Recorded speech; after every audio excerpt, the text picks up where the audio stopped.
The thick July air hung heavy over Brookhaven, Georgia.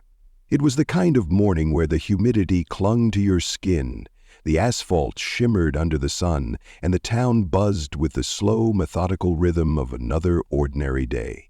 But for James Carter, this was no ordinary day. James stepped out of his car, adjusting the brim of his faded baseball cap. He was dressed in a worn-out flannel shirt, old jeans, and scuffed sneakers, clothing that made him blend in rather than stand out. To any passerby, he looked like just another man trying to escape the heat. And that was exactly the point. No one in Brookhaven's police department had met their new chief of police yet. His appointment had been announced only a few days ago, but the department hadn't been given his photo. That wasn't an accident. James wanted to see the department for what it truly was, not through rehearsed greetings or carefully curated presentations. He wanted the unfiltered truth. For years, whispers about Brookhaven PD's problems had reached him, complaints swept under the rug, a culture of silence, officers protecting their own at the expense of the very people they were supposed to serve. But whispers weren't enough. He needed proof. He needed to witness it firsthand. As he crossed the precinct's parking lot, officers moved in and out, chatting, laughing, swapping stories. A few of them shot him passing glances, but no one paid him any real attention. To them, he was a nobody. That was fine. He had spent over 2 decades in law enforcement, long enough to know that a uniform could mask just as much as it revealed. Respect shouldn't depend on a badge, it should be earned. James took a deep breath before stepping through the side entrance of the precinct. The cool blast of air conditioning hit his face, carrying with it the familiar scents of stale coffee, sweat, and disinfectant. The station hummed with activity. Phones ringing, keyboards clicking, officers leaning against desks, chatting as if they had all the time in the world. He walked slowly, deliberately, taking in everything. Who was working, who was slacking, who was in charge, even when they weren't wearing stripes. His instincts were sharp, honed over years of experience, and already he could feel it in the air. Something was wrong here. Then a voice cut through the noise. "Hey, yo." James turned. A tall, broad-shouldered officer with a cocky smirk was striding toward him. His badge read Barrett. James didn't flinch. He had seen men like Barrett before. Men who wore their authority like a weapon. And he had no doubt that this was only the beginning. James didn't respond right away. Instead, he let the moment stretch, watching as Officer Barrett strutted forward, shoulders squared, eyes locked onto him with an expression that was all too familiar. Authority mixed with arrogance. "You lost?" Barrett asked, his voice laced with condescension. "This isn't a shelter. You need to take that mess somewhere else." The chuckle of nearby officers sent a ripple through the air, quiet but unmistakable. A few leaned against desks, arms crossed, watching with interest, as if this was some kind of routine entertainment. James could feel it already. This wasn't about him personally. It was about power, about making sure people knew their place. Barrett took another step closer. "I said you need to leave." James could hear the smug amusement in his tone, the way he was performing for the room, making sure everyone saw him in control. This wasn't law enforcement, this was dominance. James held his ground, his expression unreadable. He didn't speak, didn't flinch. That alone seemed to irritate Barrett. The officer's eyes narrowed, and in one sudden, jarring motion, he spat. Warm saliva hit James's cheek. The room erupted into laughter. Someone slapped a desk. Another muttered, "That's how you handle 'em." James's jaw clenched, not from shock, he had seen worse in his career, but from the sheer weight of what this moment represented. He could feel the eyes of every officer in that room, some laughing, some just watching, waiting to see what would happen next. And that was the most damning part, not that Barrett had done it, but that no one was surprised. James reached into his pocket, pulled out a handkerchief and wiped his face. His movements were slow, deliberate. Then finally he spoke. "Is this how you treat everyone who walks through those doors?" Barrett smirked, arms crossed. Only the ones who don't belong here." The laughter continued. James let it. He took a deep breath, adjusted the brim of his cap, and, without another word, turned and walked away. A few of the officers exchanged confused glances. No argument? No resistance? They didn't know it yet, but the game had already changed. As James strode down the hall, the station's intercom crackled to life. "All personnel to the briefing room." The laughter died down, conversations faded, the room shifted, officers finishing their coffee, gathering their notes. The briefing was routine, a part of every morning shift. But today would be anything but routine. James walked toward the room, his hands in his pockets, his heart steady. In a matter of minutes, everything was about to change. The briefing room buzzed with energy as officers filed in, some carrying coffee mugs, others still chuckling about the morning's incident. James Carter walked in unnoticed, slipping through a side door, his eyes scanning the room. He had spent decades in law enforcement. He knew how to read a room. And right now, this room reeked of arrogance. At the front, Captain Frank Wilson, a seasoned officer with a graying mustache, stood near the podium, flipping through a file. He was about to begin the meeting when the last few officers shuffled in, including Officer Barrett, still smirking, still basking in the attention of his peers. James remained in the shadows for now. He wanted to see who held the real power here. And it wasn't just the ones with the highest rank. It was the ones everyone followed, the ones who set the tone. And Barrett, he was one of them. The moment Wilson cleared his throat, the chatter died down. The room quieted, a few officers straightening up, ready for their daily briefing. "All right, settle down," Wilson said, his deep voice carrying authority. "Before we begin, we have an important introduction today." James took a single step forward. "As you all know, Chief Caldwell retired last month, and we've been waiting on his replacement." Wilson continued. "Well, that wait is over. I'm pleased to introduce your new Chief of Police." The moment James fully stepped into view, the entire room froze. Conversations stopped mid-sentence. Coffee cups hovered halfway to lips. Officers who had been slouching sat up straight. But the best reaction came from Barrett. His smirk vanished in an instant, his face drained of color as recognition hit him like a freight train. James took his time. He walked to the podium, the silence stretching, the weight of his presence settling over the room like a storm cloud. Then he placed a folder down on the lectern, lifted his gaze, and spoke. "Good morning." The room was so quiet you could hear a pin drop. "My name is James Carter," he continued, his voice even, unwavering. "As of today, I am your new Chief of Police." The silence deepened. A few officers exchanged nervous glances. Others sat stone-faced, as if trying to process what was happening.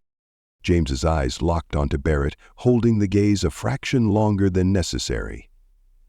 He wanted him to feel it. "When I arrived this morning," James continued, "I came in plain clothes because I wanted to see this department for what it really is, unfiltered."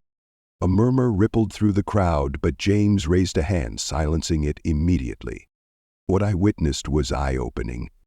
His voice was steady, but beneath it was a controlled intensity, a force that demanded attention. James took a step closer to the edge of the podium, his gaze sweeping across the room. "This morning, some of you laughed as a man was publicly humiliated. Some of you stood by and did nothing. And one of you," his eyes landed directly on Barrett, "thought it was acceptable to spit in a man's face." Barrett visibly tensed. The room felt like it had shrunk, every officer hyper-aware of the tension now pressing in on them. "Let me make one thing very clear," James said, his voice sharp, unwavering. "That kind of behavior ends today." A few officers shifted uncomfortably. Some looked at Barrett. Others stared straight ahead, knowing that the entire culture of this department was now under scrutiny. Barrett swallowed hard, his hands clenching at his sides. The power dynamic had just flipped, and he knew it. But James wasn't done. He leaned forward slightly, his next words cutting through the silence like a blade. Respect is not optional. It is the foundation of this job. Without it, we fail, not just each other, but the community we swore to protect. And just like that, the entire room shifted. James wasn't just introducing himself. He was laying down the law. The tension in the room was suffocating. James Carter stood tall at the podium, his eyes sweeping across the officers seated before him. He could see it in their faces: shock, unease, even defiance. But beneath it all, there was something else. Realization. They had laughed. They had let it happen. And now, they were being forced to confront it. Barrett, still frozen in his seat, looked like a man standing on the edge of a cliff, realizing there was nowhere left to go. His bravado had crumbled, his face flushed red, his jaw tight as he avoided James's gaze. The same man who had spat in his face an hour ago was now sitting under the weight of his own recklessness. James let the silence drag. He wanted every second of it to sink in. Then he opened the folder on the podium, flipping through the pages slowly, deliberate. "In my brief time here," he began, his voice calm but firm, "I've already witnessed behavior that is not just unprofessional, but completely unacceptable." Another ripple of movement. Officers shifted in their seats. Some darted glances at Barrett, others at each other. James turned a page. "This department has a history," he continued. "A history of complaints, reports of misconduct that have been dismissed, ignored, or worse, covered up." Murmurs spread through the room. He let them feel the weight of it. Then he looked up, locking eyes with Captain Wilson. The older officer sat rigid, his expression unreadable, but James saw the flicker of something there. Unease, perhaps even guilt. Wilson knew. They all did. James took another step forward, his presence commanding the room without effort.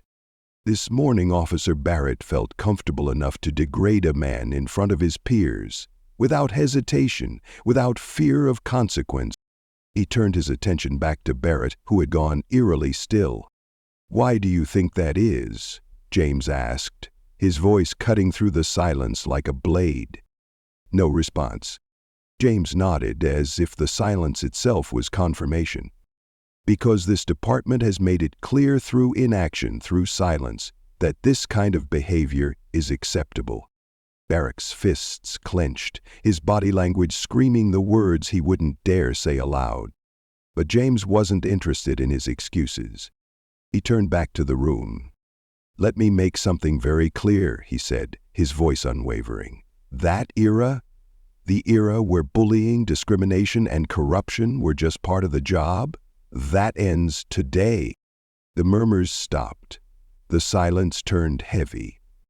"As of now, Officer Barrett is suspended, pending an internal investigation." A sharp intake of breath rippled through the crowd. Barrett's head snapped up. "What?" James held his gaze. "You heard me." Barrett pushed back his chair, standing so fast it scraped against the floor. "You can't." James cut him off. "I can, and I just did." The weight of those words settled over the room like a storm cloud. This wasn't just about Barrett. This was a warning to everyone. Barrett stood frozen, his jaw clenched so tightly it looked like his teeth might crack. The laughter, the smugness, the bravado, all of it was gone. "This is ridiculous," he spat, his voice tinged with anger. "You can't suspend me for—" James raised a hand, cutting him off with the kind of authority that didn't need volume to command silence. "I can, and I did," James said, his voice calm, unwavering. "You think this is just about this morning?" He reached into the folder, pulling out a thick stack of reports, holding them up for the entire room to see. "This isn't an isolated incident. This isn't a one-time mistake. This is a pattern." Barrett stiffened. The other officers leaned forward slightly, their curiosity piqued. Some exchanged uneasy glances, while others, those who had likely known the truth all along, sank lower in their seats. James flipped through the pages. "Excessive force complaint dismissed." Another page. Verbal harassment against a civilian, buried. Another. Multiple reports of intimidation against fellow officers, ignored. He let the words settle, let them feel the weight of what had been allowed to fester here for years. Barrett's face darkened, his fists clenching at his sides. "This is a joke," he muttered. "These are just accusations, none of them were proven." James's eyes locked onto him. They weren't investigated properly. That changes now. The room was deathly still. Officers who had once laughed alongside Barrett now avoided his gaze. Some looked ashamed. Others fearful. Because if Barrett was being held accountable, who would be next? James took another step forward. "This department is supposed to serve and protect, but what I see is a culture that protects itself first and the community last. That ends today." A shift, a visible one. Some officers sat up straighter, as if something inside them had been waiting for this moment. Others folded their arms, their expressions carefully neutral. James saw the battle lines being drawn. Barrett shook his head, scoffing. "You think you can just walk in here and change everything overnight?" James let the question hang for a beat. Then he spoke, slow and deliberate. "No, but I can start." The weight of those words hit the room like a hammer.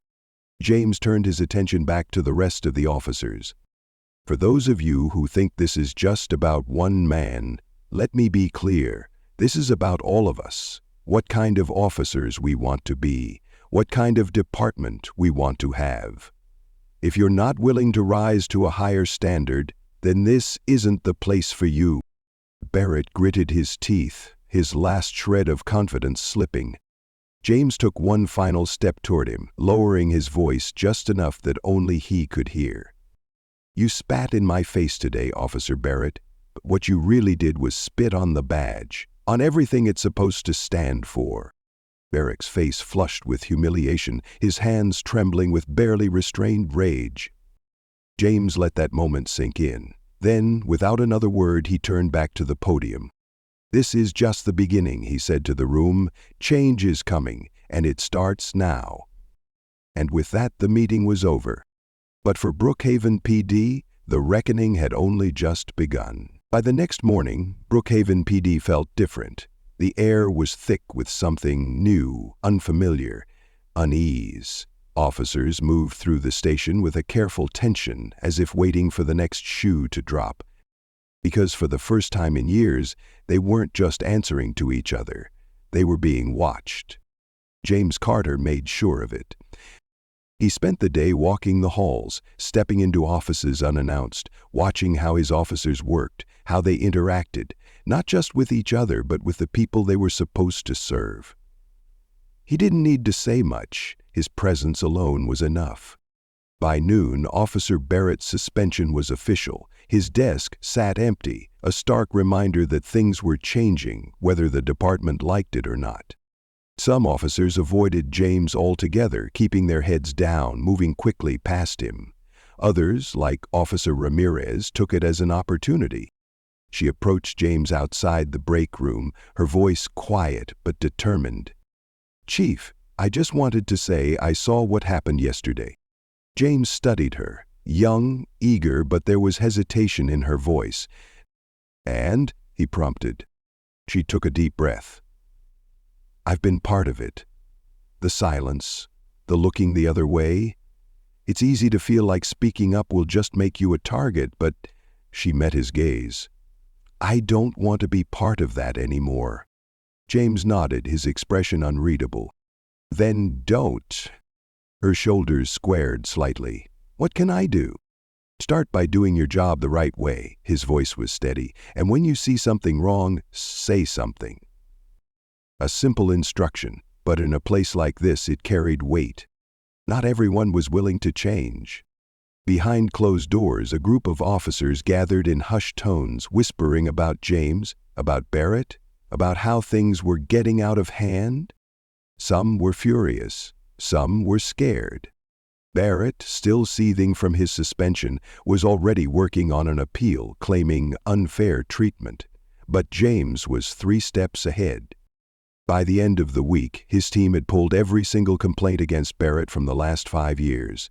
What they found was damning, not just against him, but against the system that had protected him for so long. James called Captain Wilson into his office, sliding the file across the desk. Wilson skimmed through the pages, his expression growing grimmer by the second. "This should have been dealt with a long time ago," James said simply. Wilson exhaled, rubbing a hand over his face. "You're going to make a lot of enemies." James leaned back in his chair. Good. Because this wasn't about making friends. It was about making things right. And he wasn't stopping now. Change didn't come overnight. Brookhaven PD had been rotting from the inside for years, and James Carter knew that undoing that damage wouldn't be easy. There were pushbacks, resistance, and plenty of officers who wanted nothing more than to see him fail. But he didn't. Weeks passed, and the department slowly began to shift. Officers who had once laughed alongside Barrett now kept their heads down. Others, like Officer Ramirez, took James's words to heart, choosing integrity over silence. Not everyone made the cut. Some officers resigned rather than adapt. Others were terminated for their misconduct, no longer shielded by the system that had protected them for so long. James didn't celebrate their departure, but he didn't mourn it either. Because this department needed to be better. And it finally was. One evening, James was preparing to leave the precinct when he noticed a young boy lingering just outside the station doors.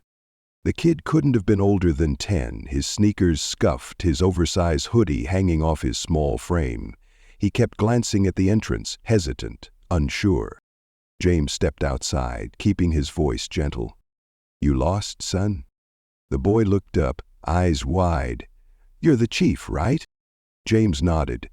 "That's me." The boy hesitated, then spoke, his voice barely above a whisper. "My dad says the police don't care about people like us." James felt those words hit like a punch to the gut. Because he understood. For far too long, Brookhaven PD hadn't cared. But that was changing. James crouched down to meet the boy's gaze. "I can't change the past," he said honestly. "But I promise, we're working to do better. And if you ever need help, you come find me, okay?" The boy studied him for a long moment, as if trying to decide whether to believe him. Then finally he nodded. A small but powerful gesture. James watched as the boy turned and walked away, disappearing into the dusk. That moment meant more than any policy change, any officer's suspension, any reform.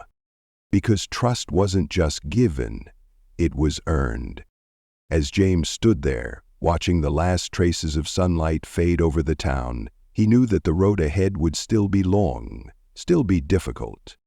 But for the first time since stepping into this precinct, he felt hopeful. Brookhaven PD wasn't perfect, but it was undeniably better. And that was worth every fight. Change is never easy, especially when it means confronting uncomfortable truths. James Carter's journey in Brookhaven PD reminds us that real leadership isn't about maintaining the status quo. It's about having the courage to challenge it. For many of us, whether in our careers, communities, or even within our own families, we've seen how silence can enable injustice. Looking the other way is often the easier path, but it's never the right one. James chose to stand firm, not because it was simple, but because it was necessary. His story teaches us that respect and accountability should never be optional. Whether wearing a badge or not, treating people with dignity is the foundation of a just society. For older generations, this message is especially important. We've lived through decades of change, some hard-fought, some resisted, but always worth it. Just as James fought to restore integrity to his department, we too must continue standing up for what's right, leading by example, and ensuring the next generation understands that justice is built through action, not words. Because at the end of the day, it's never too late to demand better, be better, and inspire change. James Carter's story is more than just a tale of leadership. It's a reminder that real change starts with one person willing to take a stand. Integrity, respect, and accountability are the foundations of a better community. If this story resonated with you, leave a like and subscribe to the channel to explore more powerful stories about justice, redemption, and the strength of the human spirit.